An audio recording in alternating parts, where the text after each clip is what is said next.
Hi and welcome. Today we are with Bev. She is a physical therapist on Cape Cod.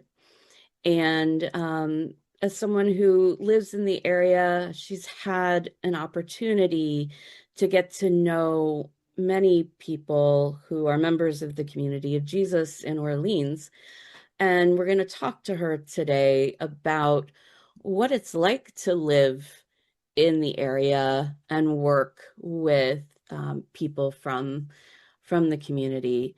My name is Bonnie Zampino. I'm your host, and this is The Cult on the Cape.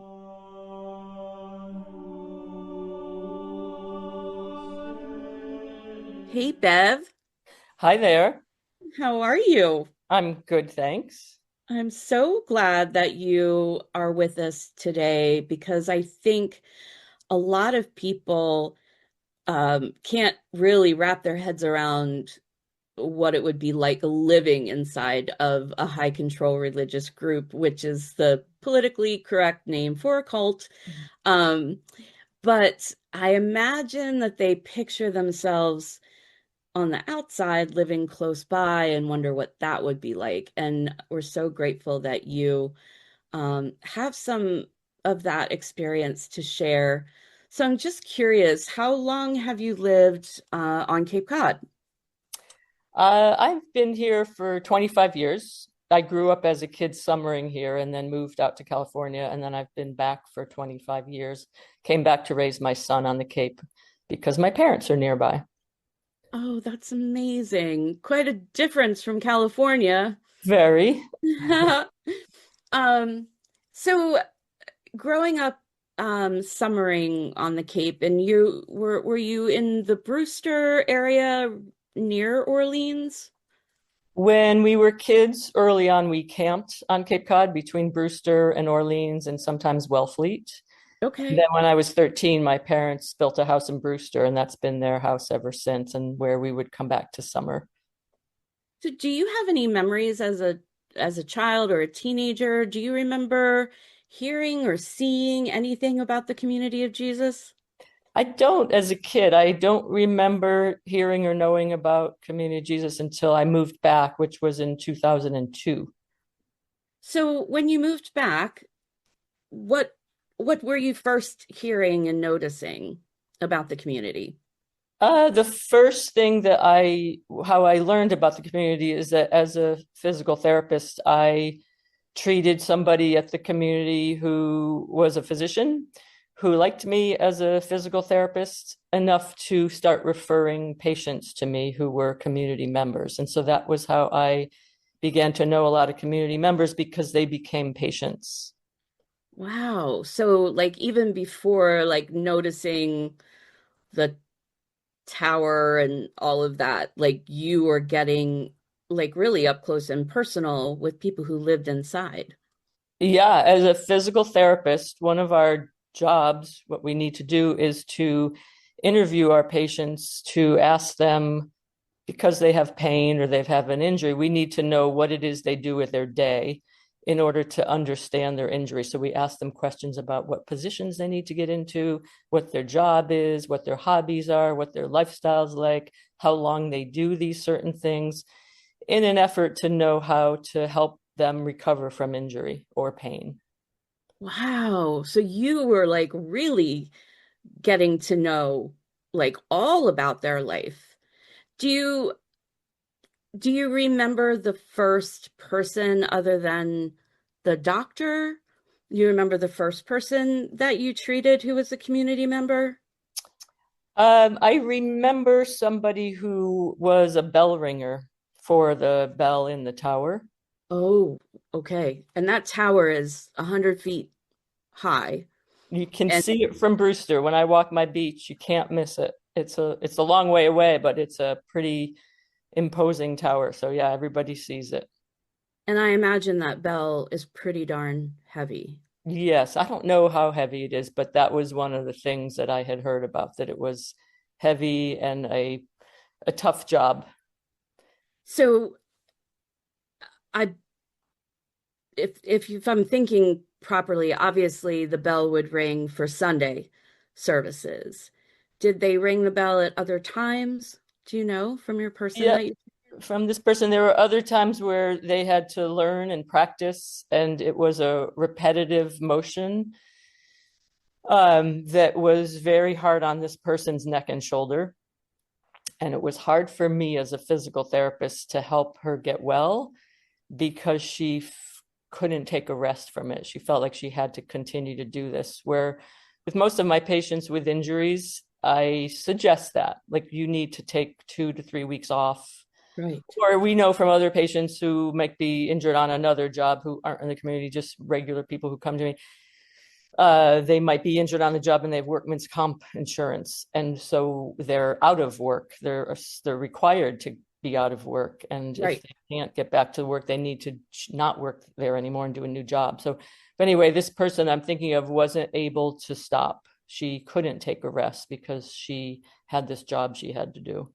And no workers' compensation insurance to provide like pay or anything during arrest time. No, there wasn't any talk of that at all. And I even remember saying that it's really important for you to take a rest. And would you like me to write a note? And she continued to say that wouldn't help. This is something that I was told that I need to do, and I have to do it. Was she like frustrated about that or sad about that or just kind of resigned that she had to keep going? Do you remember? I remember, yeah, definitely frustration. And I was always, with every community member I met, every single one of them was so wonderful and so nice and just the nicest person. But I continually, as I got to know a lot of members, I could sense a frustration and a sadness about, being told they had to do something that was really hard for them or that they didn't really want to do, but they had to. And I felt that from this person. It was frustrating because she was in a lot of pain. Ugh. So over the years, I mean, a, a, a handful of members, a dozen more members that you treated? More than a dozen. I'd say 20, 25, 30 Okay. maybe.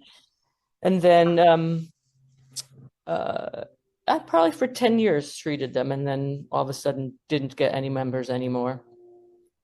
Oh, it just stopped. Yeah, the physician that would refer to me seemed to stop, would send me other patients, but not community members. Interesting. So when you first started to treat people from the community, like you said, everyone was so nice. What were the first impressions? Like how did they show up? Yeah, yeah.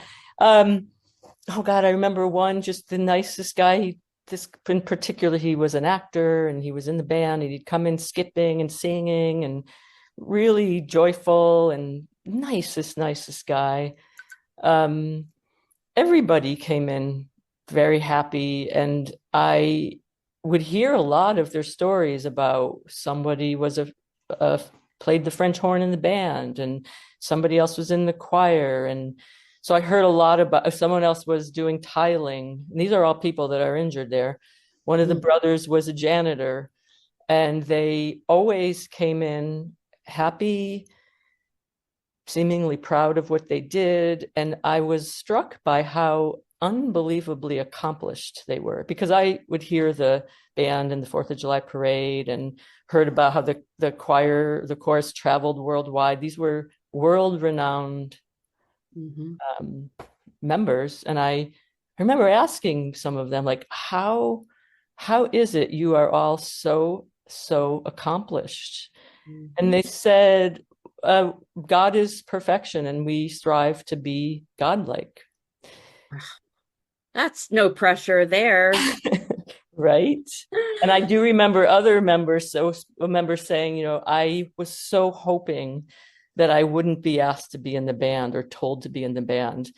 I didn't want to be, but I was told that I had to be a French horn player or whatever player they were told to be, despite that. And so I started to wonder, like, why, who's telling you that you have to be this thing that you don't, and I didn't understand that they Yeah, didn't have a choice. Like, why would you join if you didn't want to? right. Did they tell you the rest of that story? Who told them they had to or why they didn't want to? Uh, yeah, I think that the mother told them, and that came through God, that they were told that they were going to be a certain member in the band. And some people are musically inclined and some aren't. And so Right. if you aren't, you probably don't want to be in the band or have to sing. But so that was one thing. And I also found that there were people that were told to do a certain task that had an injury that wasn't going to be good for them. For instance, when you have certain back problems, you can't stand for very long because your back hurts. Mm-hmm. And there's certain places like in the marching band or in a choir where you have to stand for sometimes long periods of time. And so that probably wouldn't be the best thing for them to be doing. So a couple questions come to mind. Um, I believe that there was an article in the newspaper maybe a month or so ago. I can't remember which publication, but they were focused on the band and the musical groups, the performing groups, and what was involved in practicing. Um, and talk of like boot camps. I think Carrie Buddington, maybe in our earlier uh, podcast, talked about standing in the snow and rolling in the mud and like doing all this, like, you know, really challenging physical stuff to be in the band. Did you hear stories of kind of extreme training for band and choir?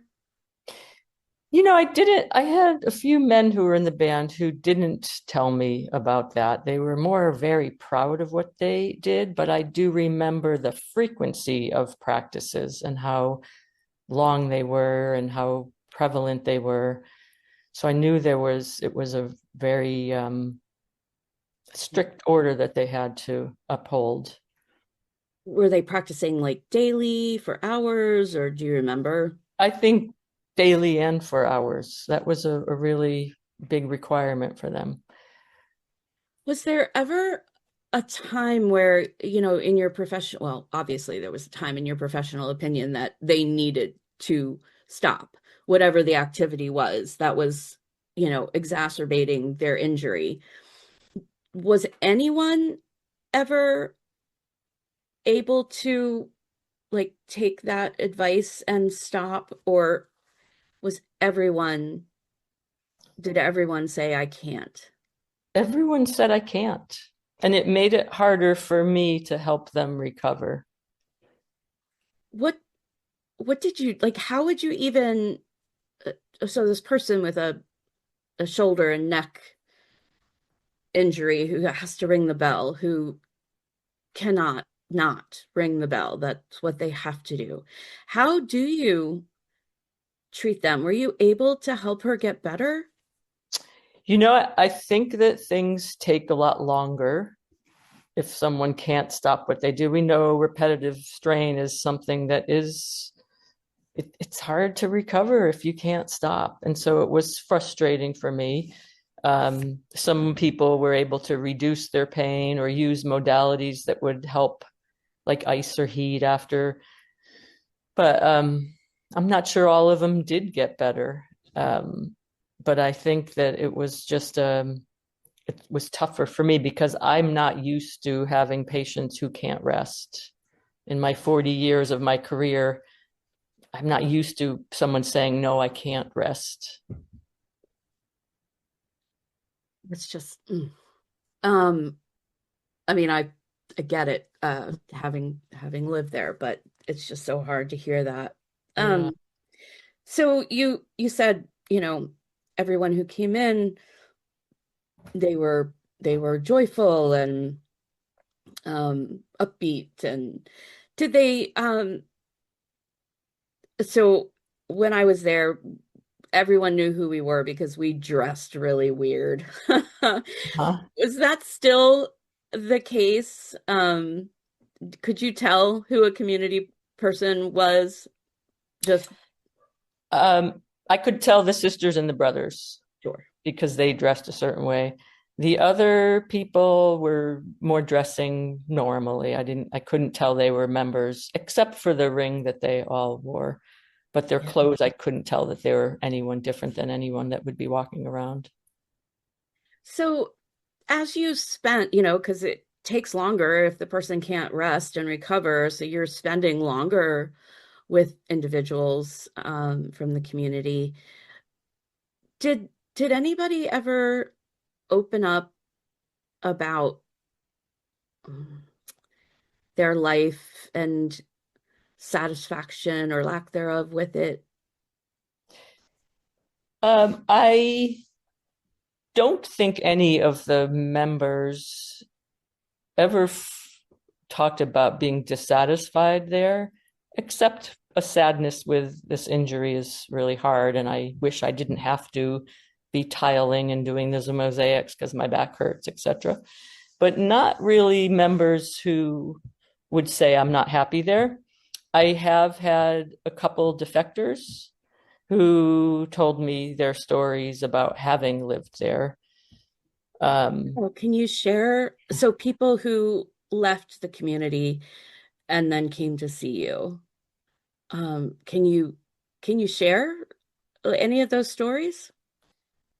um, yeah, sadness because maybe their parents are still there or a sibling Mm, and not understanding or wishing that they could get out, but maybe they don't want to get out. And so there's a loss if yeah, your parent is still there and you're not there. That's sad.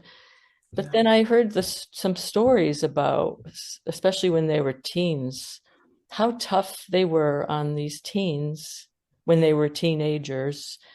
And I remember a story of punishment, of being put in dark areas and not giving anything to eat or drink except for raisins and water, grape juice for days and days. Yeah. And I was just jaw dropping, absolutely jaw dropping. And then another story about someone who had left who their parent, who's still there, has disowned them. Really hard for me to understand because I am a mother and I love my son more than anything. I would jump in front of a car for my son. I don't understand how the bond of a parent and child could be so disrupted. Well, they would simply call you idolatrous because if you love your family, then you can't love God properly, and therefore, shame on you. Go confess your sins. Yeah, that to me, I again, because a mother is so bonded to a child, and we know that as mothers, we feel it. We all feel it. Yeah. It's like in our DNA. And so when I hear those stories, I just think there's got to be some crazy mind control going on, or how, I don't understand it because I am sure that any mother there would never want to be separated from their child. That's how I feel. It's hard for me to understand what's going on. Absolutely. I think you're so right on. I mean, it's just ingrained in our DNA. I think, you have your child and it's just uh, the most amazing, I'm a mom and same. My son is I just think he's the most incredible person I've ever known. Mhm. And there have been some times where he's had to be away from me. Um, and oh my gosh, I like he just spent the summer studying in Japan and I missed him so Right. much. And I couldn't wait. I'd stay up all night because the time difference was insane. And, just so that I could get, a FaceTime from him. And having been a child who was sent to the community by my parents who were living in Maryland, and being away for 3 years. And it was weird because nobody else really was with their parents either. Like it didn't seem there that odd. I was kind of an orphan, but everybody was kind of an orphan, so whatever. Yeah. But it's as an adult now and as a mom, I don't I can't imagine um staying in a place that said I had to give away my kid in order to please God. Yeah. Yeah, there is nothing good that can come from separating parents from their children. They're supposed to be together.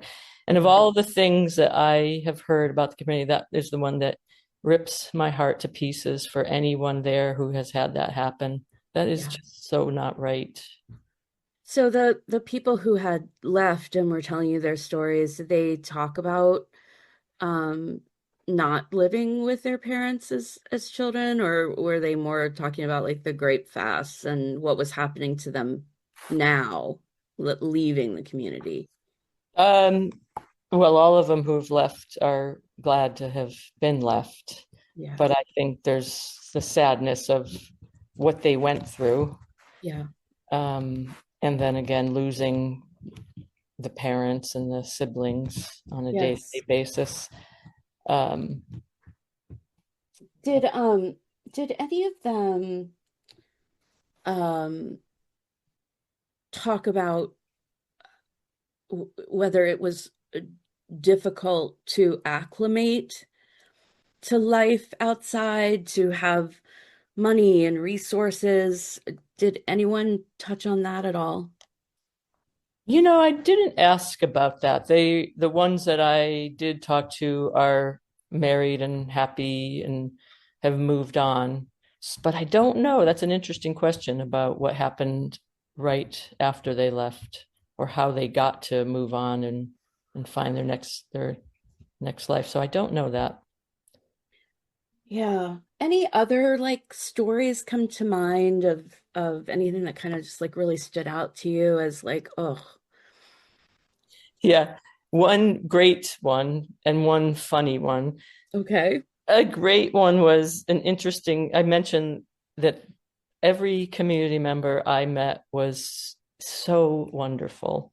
I remember a story, can't remember what year it was. It was several years ago. My son was young, but we had this very odd storm that came through Orleans Brewster out of nowhere. They talked about it on the news as like a mini tornado, and it Yeah. just swept through Orleans Brewster 6A area.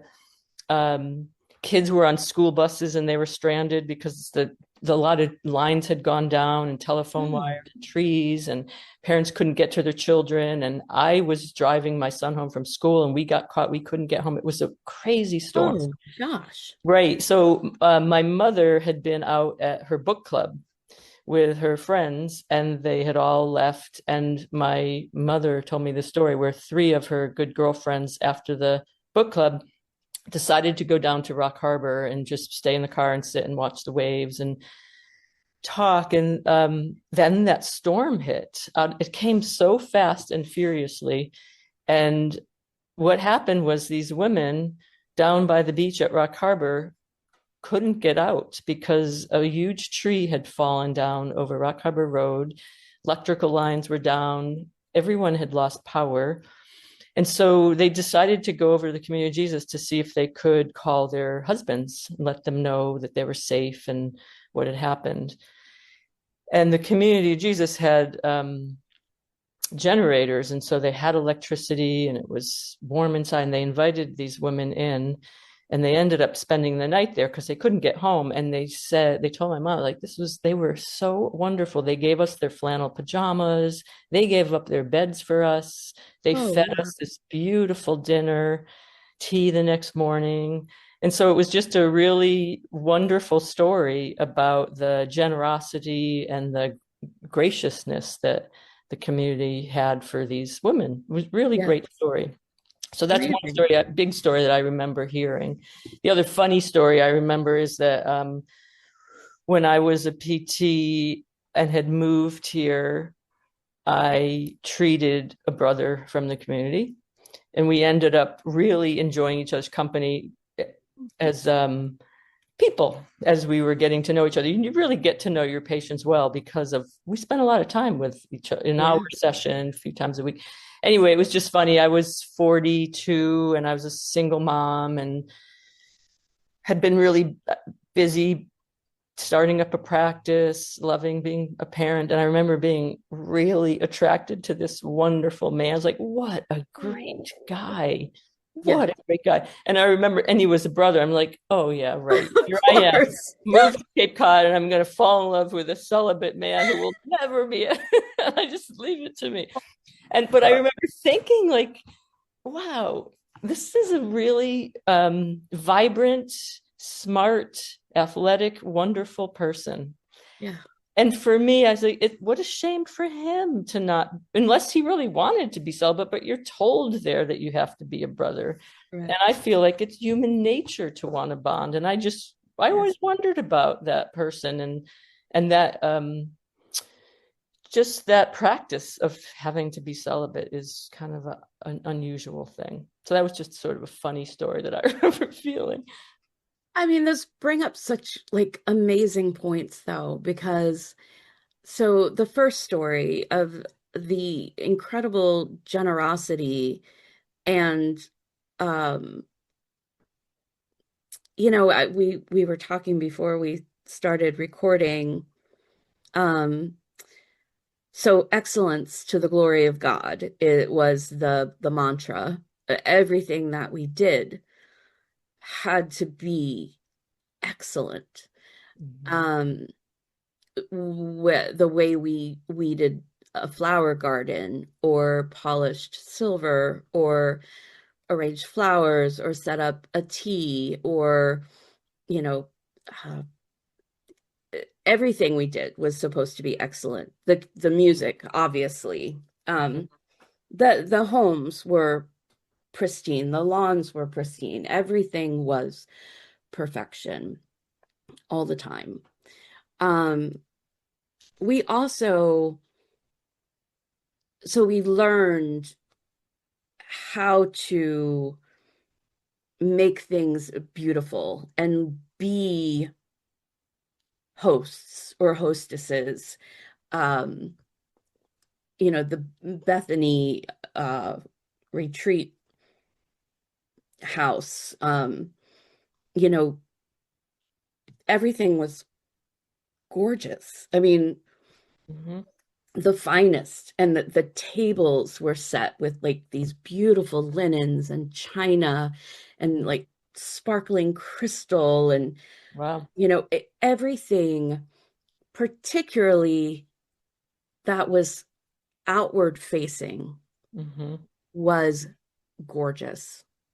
So, how we conducted ourselves in public, how we looked in public, how we interacted with the public, and we would have, I think they probably still do have opportunities for interaction with the public at the Mhm. bookstore or at a guided tour of the basilica or retreats or teas or whatever.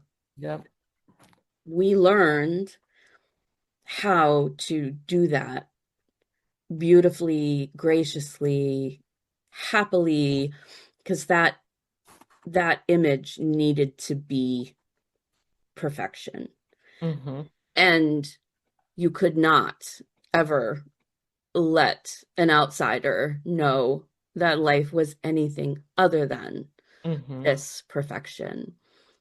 But at the same time, there are great people who live there. Mhm. Um, Yeah. for whatever reason that they were drawn in and have decided to stay. And um there's a it's a dichotomy, because as a member there, you are forced to do things that maybe aren't so Right. nice, like to each other, right? Mm-hmm. But you can still be a good person who's Right. just in a bad situation. Yep. So I can see um, that experience for your mom's friends. That makes complete sense, and that would be how a stranger would be welcomed, as long as they were not threatening. Now, if you go into the bookstore and start trying to ask questions and record it, which has That's happened, they call the police and sue you. So it's not all crazy. Yeah. Not all. wonderful, but as long as you're not a threat. Um, Right. Interesting. and then the celibacy part, will um, be hearing from a lot of other survivors in the upcoming weeks, as we talk to more and more of them. Um, and many were nuns, Oh, and they didn't want to be, um, but they were told that that was what God was calling them to do, and that that's what they had to do. so So, that so their right to be a mother was taken away from them by somebody yes. who chose them to be a nun. That's so sad. Yeah, and my recollection, and of course this was years ago, but my recollection was if there was a community male who might be an appropriate fit for you, you would be kept out of the sisterhood and married. Um, and there are many stories of men who were interested in a woman, of course, only after high school. You could not have anything to do with the opposite sex until you graduated. But Mhm. then you could write a letter to the mothers and ask to have a relationship with someone, which included like sitting together at church. It's not like you were going out on dates. But you could like keep company. But there were many stories of men who asked to have a relationship with a certain woman that they were interested, and the mothers told them no, and that they needed to be in a relationship with someone else. And often it was because the woman had already been picked to be someone else's person. So if there was a match, that is what you would be told. If there wasn't, you weren't you weren't going to just be there are no in my recollection, there are no single people at the community. You are married, or Mhm. you are uh, a part of the sisterhood or the brotherhood. Wow. Wow. That's amazing. Boy, I'd be a bad community member because I have a mind of my own and I don't want anyone to tell me who I can like or not like, who I can love or not love. You would not make it there, but You know, you would also I don't not think I would. you would not go there. So so just kind of to kind of bring it to somewhat of a conclusion. Um, you still 25 years, you live in Brewster. Mhm. Maybe the last 10, you haven't had these folks as patients, but you live in the town where they constructed the Performing Arts Center, and you can see the tower from your beach. What Mhm. is it like now, living close by, knowing what you know? What do you hear just around town? What's the feeling like in the area? Uh, Mhm. has Yeah. more attention come lately? Like, tell me about that. Yeah. I think that things are, especially recently, changing. There's a lot more people speaking out. There's a lot more in the news. Um, some people I know just don't want to have anything to do with the businesses that um, come out of the community of Jesus because they don't want to support an organization like that. I see some people who say, I don't know much about them, but what they do there is beautiful. I respect what they do. And they don't, it doesn't seem to me like they're interested in knowing more. It's just they're there. They've been there since 1970. Mhm. But I do feel like there's a whole lot more people that are questioning what goes on there. I've heard there's a lot of stories and things seem to be changing. So all the, these 25 years that you've been there, I mean, obviously people knew it existed. Was it just kind of like, I mean, it's over there and they're not bothering us and whatever?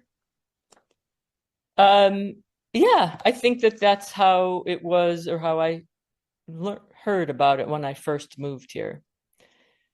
It kind of just grew over the years, and more construction and the bell tower, but they don't really understand. Kind of they're off by themselves. Right.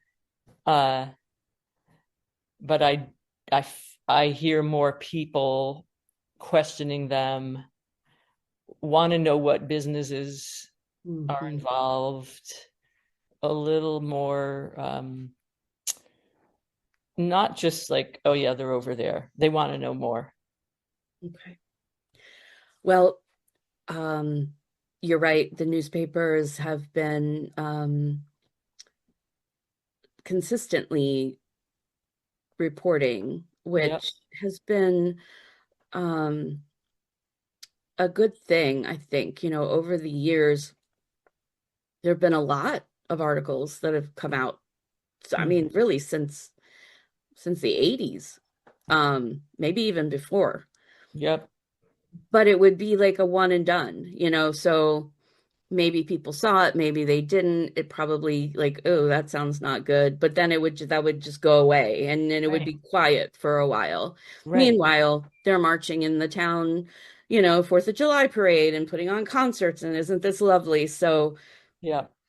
um, I think for many of us survivors, um, Aaron Bushnell's death, um, and then another completed suicide shortly thereafter, just kind of lit a fire under us to make sure no other lives are lost. Absolutely. I mean, these were young survivors who had the rest of their life to live. And you wonder how bad it must have been that they chose suicide. That's just so devastating. It is really, Yeah. yeah. Do you remember the the news of Aaron Bushnell's self-immolation? Do you remember that coming out? I do. And I know that my son was in high school when he was there and knew who he was. So it's Wow. like so pathetically sad. Do you recall that like got the Cape's or the town's attention? Not just his death, but the fact that he had lived there. Yeah. Yeah. I think people were surprised and sad and shocked. You know, this is our small community of Cape Cod. This is an idyllic place to live. It is. I moved here because it is an idyllic place to raise a child, Yeah, safe and wonderful and small. And what is going on in this tiny little town, this little corner of Orleans? yeah. Is just fascinating, sad, hard to imagine, hard to believe. And but here we are. Yeah, yeah. Bev, I am so grateful for your time and insight as someone who, has been on the periphery for a long time. Um, your perspective, I think, is fascinating and probably a lot more relatable. You're just a Just normal working mom, just living right. in this beautiful place Yeah, and coming up against and seeing this going on in your backyard, literally with the right. construction of the Performing Arts Center. Yeah, Um, yeah. I'm just so thankful for your medical knowledge and the help that you were able to give to so many people from the community. You know, you may have been one of the very few people that they could be honest with and feel cared for. And I can tell, you know, that you genuinely care about people. And so you have no idea how you may have touched lives over the years. And thank you for that. Thank you for Thank you for that. Yeah, yeah, care of our people and for talking to us today. It's just been amazing. I really appreciate it. yeah. I'm happy to help, and it's really nice to meet you too. Awesome. Well, coming up over the next weeks, we are going to have more survivor stories. I think having Bev's input will help make those stories maybe a little bit more relatable. But for now, we appreciate you being with us. My name again is Bonnie, and this is The Cult on the Cape.